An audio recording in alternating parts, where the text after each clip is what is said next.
Este é o podcast Anute News, o podcast da Associação Nacional dos Usuários do Transporte de Cargas, Anute.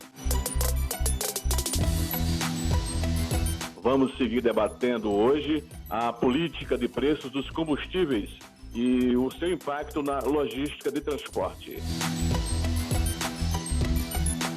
O presidente da Anute, Luiz Valdez, já está conosco para falar a respeito do tema. Tudo bem, presidente Valdez? Um abraço, Ribamar, um abraço a todos que nos ouvem. Este é o tema da atualidade, este é o tema mais importante que nós temos para o setor de transporte e da logística do país. De forma que será muito bem-vindo todas as nossas informações aos nossos ouvintes.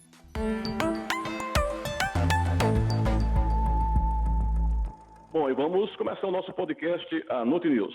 Valdez, a retirada do PIS/COFINS do diesel já está valendo por 60 dias, na busca de baixar o preço nas bombas. A preocupação agora dos caminhoneiros é quando terminar esse prazo, se o diesel vai subir 8% ou 16%. Essa preocupação procede, Valdez? Procede, Ribamar, e é muito importante que se diga o seguinte: neste setor de combustível, que é o motor da economia brasileira, não se pode tratar de soluções de problema no improviso. Nós temos que ter soluções de longo prazo. Imagina que o governo resolve zerar os impostos, o PIS/COFINS, dos combustíveis, que vai ter como consequência uma queda na arrecadação de 3,5 bilhões de reais por 2 meses.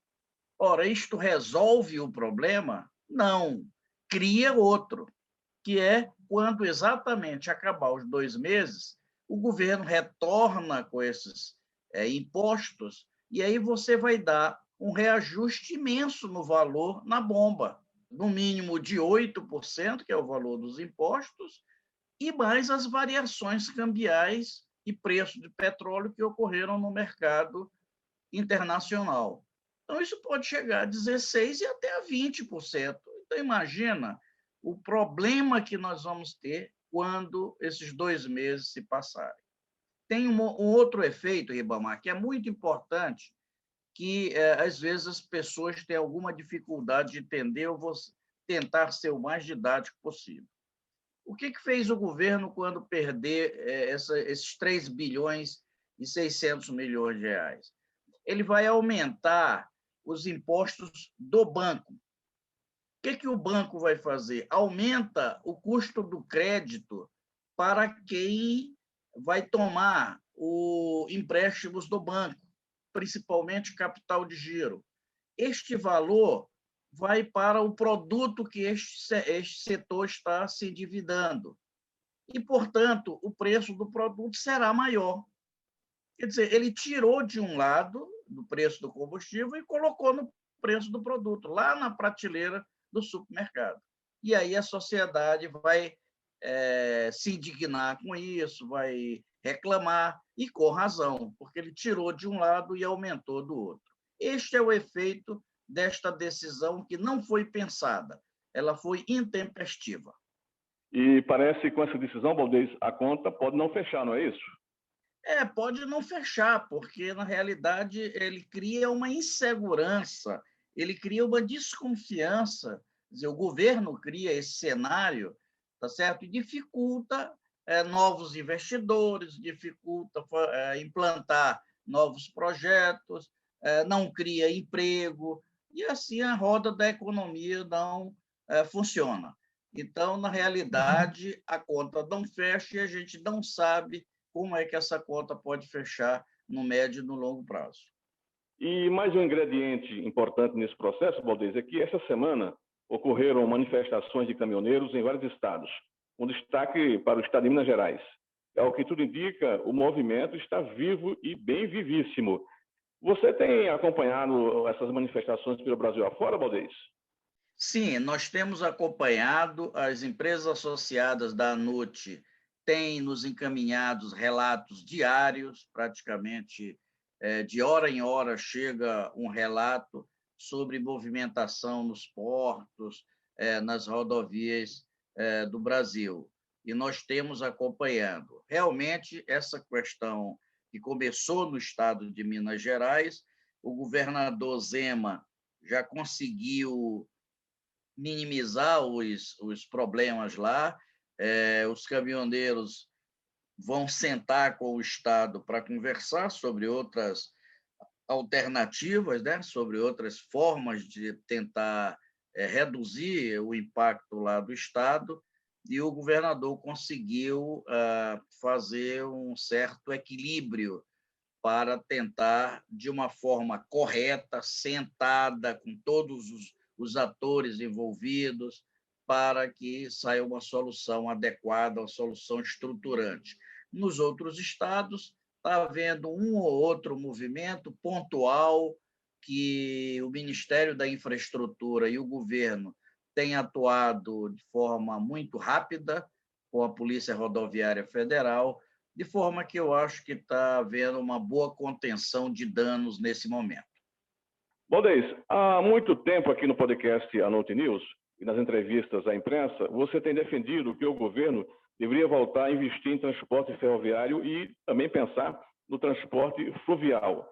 Na sua avaliação, quando se trata de transporte de cargas, não podemos apostar todas as fichas em uma única solução, ou seja, no caminhão? Você acha que também devemos apostar as nossas fichas em outros modais de transporte, Valdez?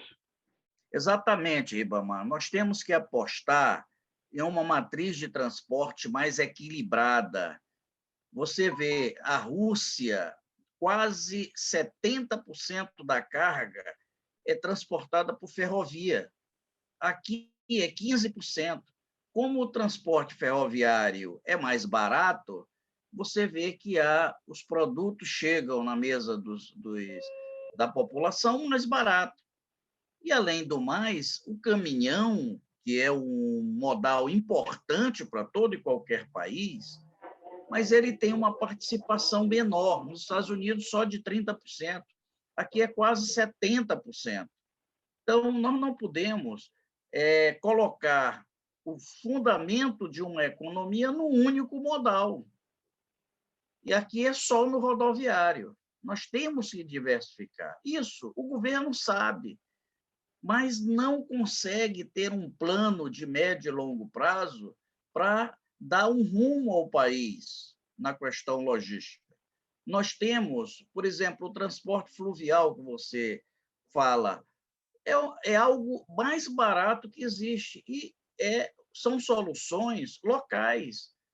Nós temos as nossas hidrovias, há quantos anos nós discutimos a operacionalização de nossas hidrovias com investimentos que são pequenos investimentos e não se consegue avançar. Então, é preciso que haja realmente um enfrentamento com seriedade, um enfrentamento com políticas públicas de curto, médio e longo prazo para se resolver essa questão. Da forma que está, nós só vamos viver da base de crise atrás de crise. Aí não tem como você verificar, como planejar o longo prazo.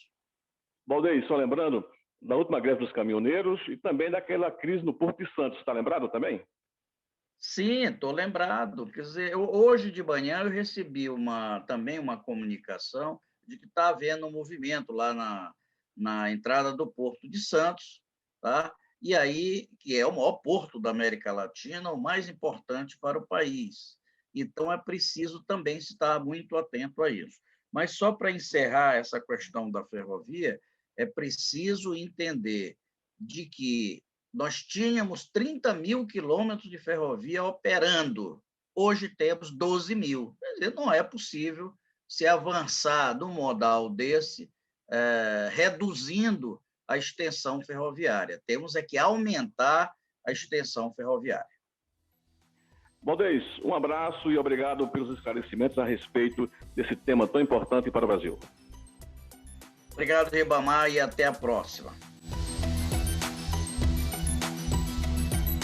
Agradecemos a todos pela audiência. Você pode participar com sugestões e perguntas enviando um e-mail para anote@anote.org.br.